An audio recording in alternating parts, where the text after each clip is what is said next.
తన కూతురు మోసపోయింది అనే విషయం అర్థమవుతుంది. రోజాకి ధైర్యం చెప్పడం ప్రారంభించింది. రోజా మానసిక స్థితిని అర్థం చేసుకుంది. రోజాకి షాపుకి వెళ్ళొద్దని కొద్ది రోజులు ఇంట్లో ఉండమని చెప్తుంది.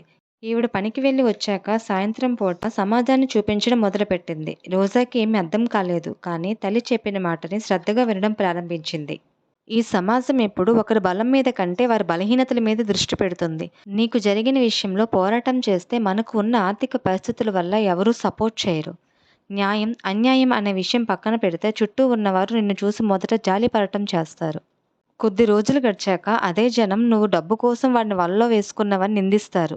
ప్రేమ మీద గౌరవం లేనివాడు, ఒక బంధంపై బాధ్యత లేనివాడిని పోరాటం చేసో భయపెట్టో నీకు పెళ్లి చేసినా వాడు నిన్ను చూసుకోడు.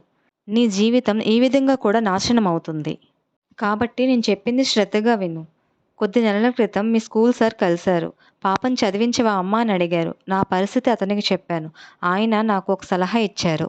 కాలేజీకి వెళ్లకుండా పరీక్షలు రాయవచ్చంట. నాకు వాటి గురించి తెలియదు, మీరే చూసుకోండి అని నా దగ్గరున్న డబ్బులు అతనికి ఇచ్చాను.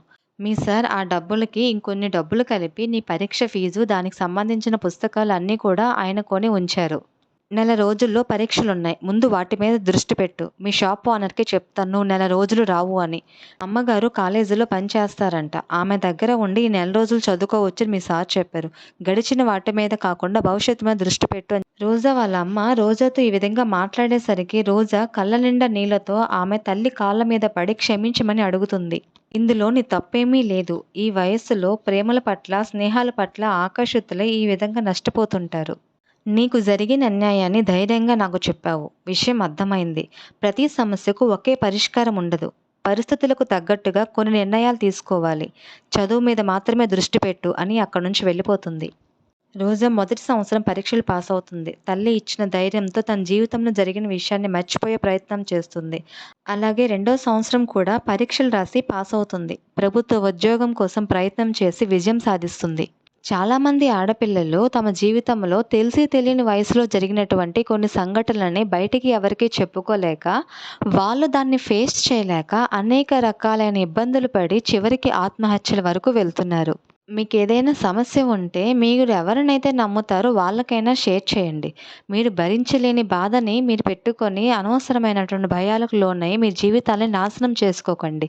ప్రతి సమస్యకి ఏదైనా ఒక పరిష్కారం దొరుకుతుంది. కొంతమంది వాళ్ళ దగ్గరున్న ఎంతో కొంత డబ్బులు తీసుకొని ఇల్లు వదిలి ఎవరికీ చెప్పకుండా ఎక్కడికో వెళ్ళిపోతుంటారు. వాళ్ళ దగ్గర డబ్బు ఉన్నంత వరకు ఎక్కడికి వెళ్ళాలో వాళ్ళ ప్రయాణం తెలియకుండానే వాళ్ళు అలా వెళ్ళిపోతారు. సగం దూరం వెళ్ళాక వాళ్ళ దగ్గర ఉన్న డబ్బులన్నీ ఖర్చయిపోతాయి. అక్కడికి వెళ్ళాక ఎక్కడికి వెళ్ళాలో తెలియక, ఎవరిని నమ్మాలో తెలియక, ఎవరు లేక అక్కడ మళ్ళీ ఎవరో ఒకరు పరిచయం అయితే వాళ్ళ ద్వారా హ్యూమన్ ట్రాఫికింగ్ అని, వ్యభిచార గృహాలని ఇలా రకరకాల వాటిలో చిక్కుకొని వాళ్ళ జీవితాలు నాశనం అవుతున్నాయి. మీ వయస్సుకి పరిష్కరించే శక్తి లేకపోవచ్చు. మీ వయస్సుకి పరిష్కారం దొరక్కపోవచ్చు. అదే సమస్యకు మరొకరి దగ్గర తప్పకుండా పరిష్కారం అనేది ఉంటుంది. కాబట్టి మీరు మీకున్న సమస్య ఏదైనా ఉంటే షేర్ చేసుకోండి. Thank you for watching.